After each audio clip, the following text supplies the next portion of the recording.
Okay. So now when we go to the houses, we're going to go through the number of points in the houses, and we're kind of looking to see if they end up being. I'm just going to fix this. I want to fix this up. It's a little smaller. So we have that. You can see the main one. Okay. So we're going to the houses. There's 3 points. 3 points in the first house. That's Pluto, Jupiter, and Uranus. 3 points identity. 0 point values. 2 points expression. 0 security, 0 performance, 0 duty. 2 points partnership. 1 point trust, 1 point morality, 3 points honor. And 0 points friendship or conscience. So honor and identity. It's important for him to be honorable, to achieve things, to not be dishonorable. When we look at the rising and the setting in the houses, 4 is setting, 8 is rising. So this again is a tendency to instigate, even though he had the darkness increasing and the need there was a slighter need to belong or be doing something in context with others, to be responsible more than trying to be more responsible rather than more independent. That's trying to be, it's increasing. But he's strongly independent by trying to be more responsible.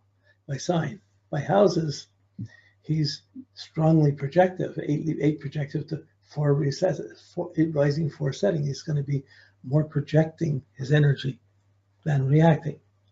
Then he has 7 above the horizon, 5 below. So this is even not a big difference, but it's big enough. There's going to be more accentuation to functional above the horizon things, marriage, career, more than just the subjective personal things. So what he feels he has to do as independence is still going to be geared to career, relationships, to functional above the horizon things, more than the personal home things. Okay, we're just looking at these layers and how they fit in. We look at intuition, feeling, sensation, thinking. 5 intuition. That's 5 planets in the first quadrant, 1, 2, 3 houses. 3 thinking, 12, 11, 10 houses. 4 sensation, which is the 9th, 8th, and 7th houses. And 0 points in feeling, the 4th, 5th, 6th house, 6th, 5th, 4th house. So in the feeling, responding to other sides, there's not really, that's his weakest element, responding to others. But he's a Cancer who has strong sensitivity and feelings to what he wants to do and how he wants to be secure. But personally, he has trouble. There's not a strong accentuation of taking things in. Too much happens. And it's not that he's not taking things in. It's just not the place where his crises comes from, where the planets being in the other quadrants. We look at the houses, the angular, succeeding, cadent, 8 angular, 1 succeeding, 3 cadent. So in the signs, we had 5 cardinal, 3 fixed, 6 mutable. So we had adaptable, perceptive, manipulative, adaptable, and driving.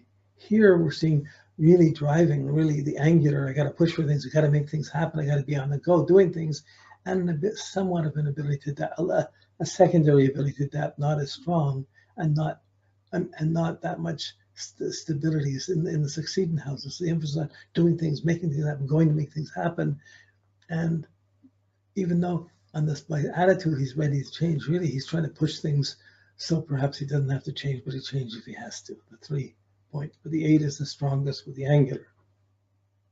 So as you go along, you get to know that these categories are true. They're very areas. So you're getting, it's clicking things that work. And the whole purpose of doing all the worksheets we did and going through each of the categories and seeing each of these categories intensely, labeling how each one works for you, is so you know that they're valid things. And you see these numbers, they come up, they represent valid factors in a person's, and valid perspectives in a person's character and in their nature. And we should be able to see these mirrored in the person and in the situations that happen to the person. Because this is his story, this is what he's going with his life. This is what he wants to make the most of. So when you look at the elements, the houses of self, 4, fire houses, the relationship houses, 4, relationship air houses, 4 points. So self, communications, thinking, 3 concerns, practical, one reward. So again, the water houses are weak. The water signs are not that strong, but the signs are fairly well mixed.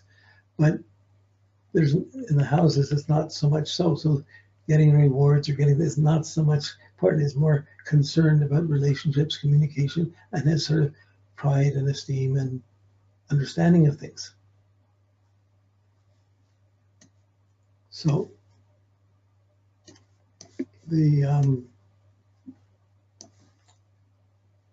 okay, so now, so we have the general gist of the overview of the numbers. I think it might be worth just to spend a little time, a minute or so on each of the planets to go through it quickly, so we can see a sense of how it works. I'm doing this technically to you. I'm going quicker, and I'm not doing this as a consultation. I'm doing it to show you the steps to go in. At any point you find interest and you stop and you go deeper into it. Okay, so when we look at the moon, I mean, we see the aspects of these three stress patterns right away, but it's not what we interpret first. We can see that the moon has a lot of stress patterns as part of a T-square. So it's part of a big complex, and all the planets are out or they'll push their energy to the moon. So we know the moon will be technically afflicted.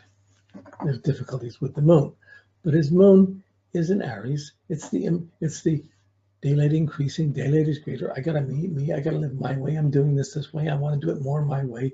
I don't want people telling me what to do. I want to follow my impulses to do what I want to do. Get out of my way. It's going to be the impulse. Okay, so he has that impulsive, fiery nature. Not going to want to sit still that much. He said that restlessness, that impatience is there. So that means great at beginnings. The Aries is great at beginnings, not so good at endings. It's the start and going for things. That's where the drive comes up to make the start in things. Now it's in his 7th house of relationships. So the moon, after you go through the daylight increasing, daylight is greater, and they have the spring, cardinal, fire, and it's ruled by Mars. So it's ruled by the need to be aggressive or forceful, assertive. It's his moon. That's where he gets his feelings. So it's being in the 7th house, it implies right away he's going to need or attract a strong woman or an assertive woman around home, around family. There's going to be some strength or power there. He almost needs that. It's setting, right? It's in the setting half of the chart above the horizon, so it's functional with a setting. He almost needs the moon, a powerful partner, 7th house, to determine what's security, to tell him what to do, how to be secure, to cause needs, to build up needs that his Cancer sun I need to do this, who's going to be driven to do what's needed. Okay. We're just touching, these can all be expanded much more deeply, but we're just looking at this. The moon itself is opposed by Pluto, 10-degree wide orbit. It's opposed by Pluto, it's opposed by Jupiter, and it's opposed by Uranus. And it's squared by Mercury. So there's 4 major aspects coming in. The Mercury to the moon, that's harder to see. It's the mind and the memory. And there's little stress in remembering things and sometimes being concentrated enough to think clearly. So his impulsiveness could affect his plans or his strategies, which were in Gemini to begin with. So that could be interpreted as a stress because of that. It's not a factor that's necessarily that ambitious. It's more he wants to figure out things and do things. But the needs come up, but the Pluto opposed the moon. There was a lot of confrontation. His mom had a rough time when he was born, and he got necessity upbringing. He didn't get much sympathy. That Pluto to the moon.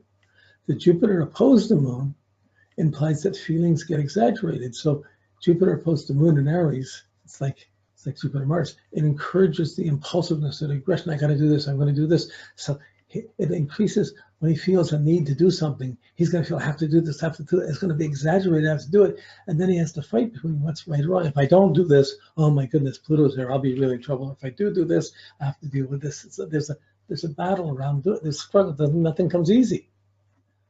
And Uranus is there, so there's instability or a shock from the home. So he's always breaking with the past. As soon as something comes up harsh and really difficult, he has a tendency to want to break with it. Or who needs to deal with this? Like he came in, he wasn't exactly. So you get a feeling this person might break away from home, or there's some power struggle or complex or harshness, Pluto and to the moon, and anxiety. So he grew up threatened but not secure, feeling disoriented and wanting to do his own things to get away from perhaps family obligations or family demands.